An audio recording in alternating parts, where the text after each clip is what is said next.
गोविंदपुर अंचल के नए अंचल अधिकारी धर्मेंद्र कुमार दुबे ने कहा है कि जनता के लिए सभी दिन रहूंगा उपलब्ध, भू माफियाओं को नहीं गलेगी दाल। धनबाद जिले के हमेशा विवादों में रहने वाला गोविंदपुर अंचल में नए अंचल अधिकारी धर्मेंद्र कुमार दुबे ने विगत शनिवार को ही पदभार ग्रहण कर लिया है। इस अवसर पर उन्होंने मीडिया से बात करते हुए कहा है कि जनता के लिए मैं रोज थोड़ा देर के लिए उपलब्ध रहूंगा। साथ ही कहा है कि अवैध उत्खनन एवं भू माफियाओं की दाल नहीं गलेगी। देखिए पूरी रिपोर्ट। गोविंदपुर में नए अंचल अधिकारी के रूप में गोविंदपुर की जनता के लिए मैसेज देता है। सबसे पहले आपके अंचल के माध्यम से मैं गोविंदपुर अंचल वासियों को नमस्कार करता हूं और मेरा मैसेज उनके प्रति यही है कि एज अ अंचल अधिकारी जो भी कर्तव्यों को निर्वाह करना है, झारखंड सरकार के द्वारा जो निर्देश आता है मैं उनको अक्षरशः पालन करूँगा और उनके जो भी राजस्व काम होंगे या किसी भी प्रमाण पत्र बनाना होगा, डिफरेंट टाइप्स ऑफ सर्टिफिकेट्स बनाने होंगे, ये सभी अपने अपने समय पर पूर्ण होंगे। विगत कुछ भी अभी तक जो है ना, मतलब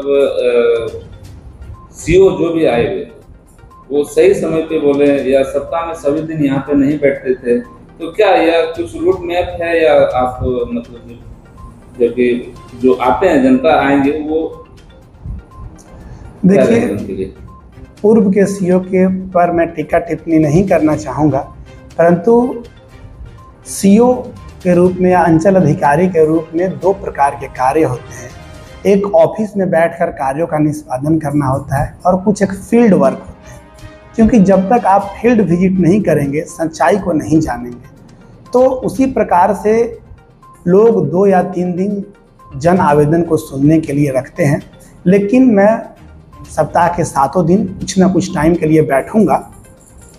6 दिन, और अगर मौका पड़े तो संडे को भी हम लोग कुछ ऑफिस खोल सकते हैं अगर उस प्रकार का आवेदन ज़्यादा आए तो। लेकिन उसके अलावा मैं फील्ड वर्क में विश्वास रखता हूं और यहाँ तक कि मैं इवेन पहले भी ऐसे करते आया था कि मैं रैंडमली म्यूटेशन का भी फील्ड में जाकर के चेक करूँगा कि यहाँ प्रॉपर दखल कब्जा है या नहीं। उसके अलावा अगर कोई भी, जैसे कि अभी आप लोगों को पता है अभी एनजीटी लागू है, तो किसी प्रकार का अवैध लघु खनिज का उत्खनन, परिवहन या भंडारण किया हुआ हो तो उसको भी हम लोग फील्ड में जांच करेंगे और उस पर मैं बहुत ही स्ट्रिक्ट एक्शन लूँगा, क्योंकि ये नेशनल ग्रीन ट्रिब्यूनल का ही आदेश है कि जुलाई से अक्टूबर के बीच में हम लोग को नदियों से नहीं उत्खनन करना है। तो कोई भी चीज़ वैध तरीके से हो, माइनर मिनरल्स या मेजर मिनरल्स। अभी जिस तरह से आपने कहा, तो बालू का उत्खनन बहुत ज़्यादा यहाँ से होता है और गोविंदपुर क्षेत्र से ही जो भी सारे जो भी ये रहते हैं सारे लोगों को जाना होता है रोड से। मैं यह बात बरवड्डा थाना प्रभारी से भी मेरी दूरभाष पे बात हो रही थी, तो मैं उनको भी सचेत कर दिया हूँ और मैं खुद रात में भी इसको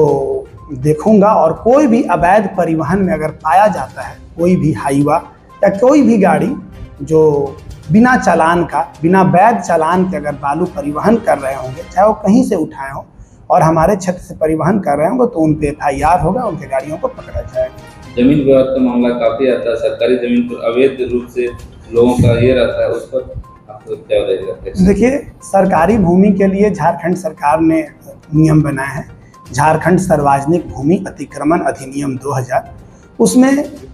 केवल सरकारी भूमि का ही मामला नहीं होता है, सार्वजनिक भूमि है, वो सरकारी भूमि नहीं है। सार्वजनिक भूमि का परिभाषा है ऐसी जमीन जो केंद्र सरकार की हो, राज्य सरकार की हो या किसी भी स्टैट्यूटरी बॉडी का हो, पंचायती राज का हो, किसी भी प्रकार का जो पब्लिक लैंड हो, सरकार गवर्नमेंट लैंड नहीं, पब्लिक लैंड, उस लैंड पे अगर कोई अतिक्रमण करता है तो उसको नोटिस मिलता है प्रॉपर फॉर्मेट में। इसके बाद भी अगर वो नहीं हटाता है तो लास्ट में ऑर्डर पास करने के बाद